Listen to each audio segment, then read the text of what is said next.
People power. Our power. NUP. Everywhere.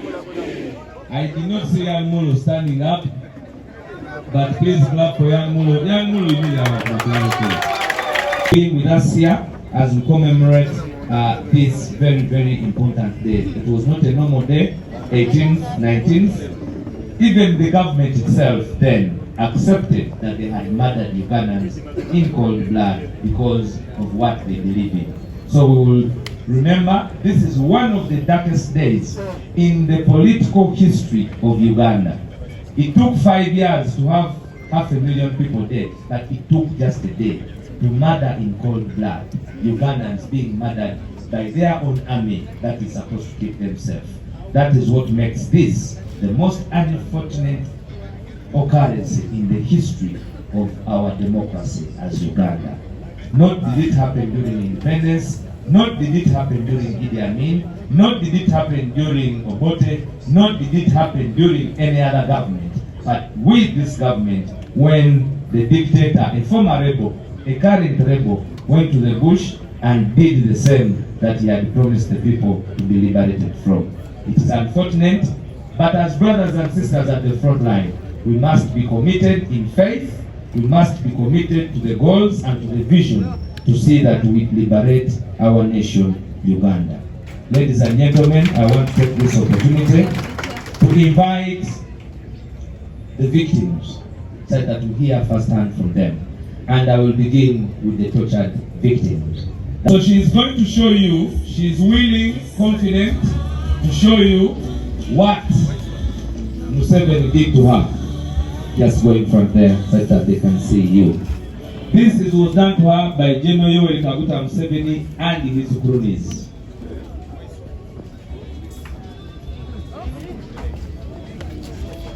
So this is her leg now.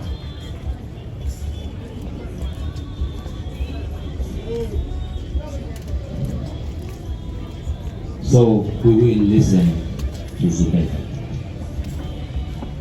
And there are many of these. Lukanga, we had a few who were shot. Yeah, there's this gentleman also. He was tortured. Abuchiaka. Yeah. This one has no eye. You can see. These are not accidents. This is torture from the military. This gentleman has no eye. This is General Yoweri Kaguta Museveni. Their expertise is in torture.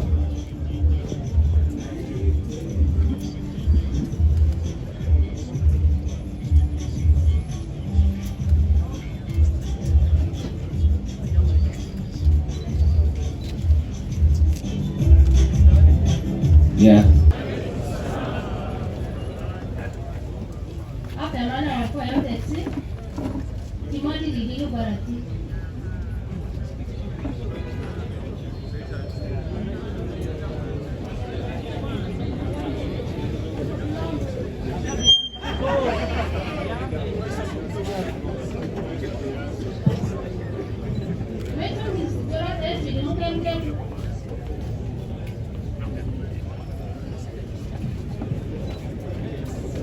She's saying that she wants to express herself very well, so let's give her an opportunity to speak her local language, and then Habib here, Asega, will translate. She sends you greetings.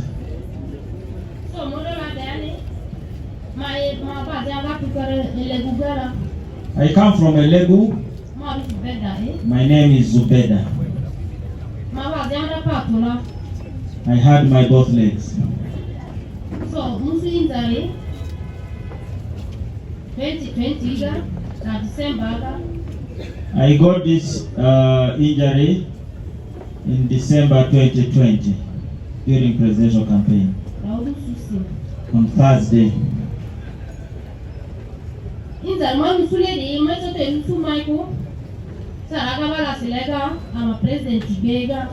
It was not mine, but they were targeting President, His Excellency Robert Chagulanyi sent out. So bana ki ba target ile ki abu di bera resi mavuga abu da mungu belu ma bema pale kuizi. Because they failed to target the president, so she was given 2 bullets. She was shot twice. So rotoda ama presidenti uzato mura kwa dumagu polisi ga ele gugaro gugo. So I was taken to police station in Elegu, but nobody minded about me.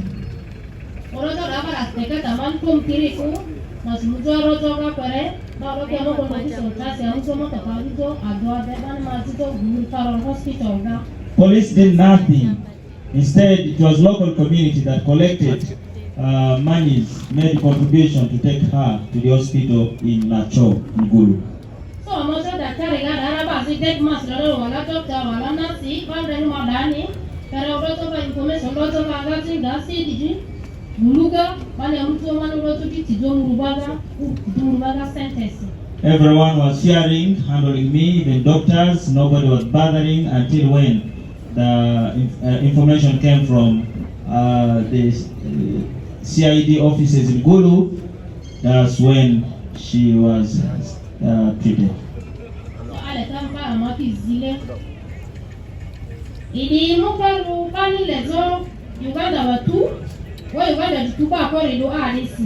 So I'm asking the government, is it okay for Uganda to grow without people, or you want people to govern?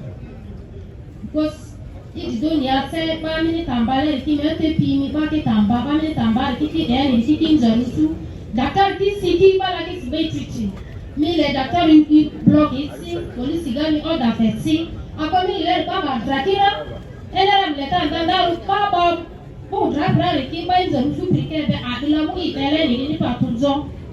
Yeah, because that you shoot your people, you kill your people, and you torture your people that you want to govern. And when he's taken to the hospital, nobody is minding, no treatment.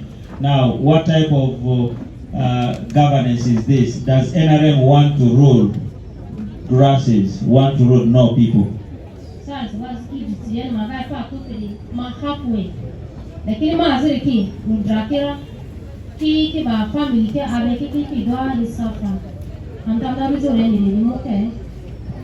So for myself, at least I'm alive, but I've lost my leg. She's beating those who died.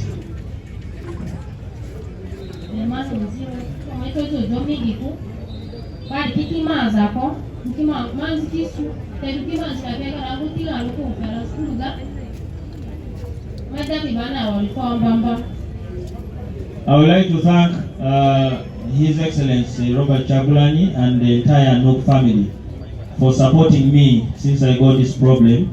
Indeed, you've been supporting me. And out of my 4 children, indeed, my firstborn is going to school. I thank you very much. She will not really say that she is not grateful. She's so grateful about the support. So, it's okay. My then mati to Kampala gara ma uto mati to Kampala gara kutemani za rufu gara madriji mati dura sa Kampala gara mati ati aku di buma para Nairobi gara andra fasi Nairobi gara te aba tiga alura de gapa turaka kuja doa dinini te itu si te mukera ini kama light bara aku mila ikore editado ini bebe dan video ke ini dilaku ini dinasti di lima versi malah sini pela lagi buku baru juga adwa ba kwazara pa ini tuli ke agara le tapili tikiga ke ba duki ini le la era sulu aya mapa le la ndela hizo mana za utiri aguli ba kampeni kiki wa ba la ka niki nje ka ke abla la mingi disa do pa do result ke ile dara abizo la muni le kama serious nini. Yeah, she said that ever since she was born she had never reached Kampala, but also and Nairobi. She thanks the leadership of National Platform that also she has reached such places, has got experiences, and she also prays for the president that may God really open your way and you help Ugandans go out of this such kind of problem. But her worry is that the president and national platform play very smooth and clean politics, but the regime is turning our name bad, calling us sorts of names and tarnishing us and even steal our votes. She's worried what is going to happen because she wants to see Uganda free from all this suffering. Thank you very much.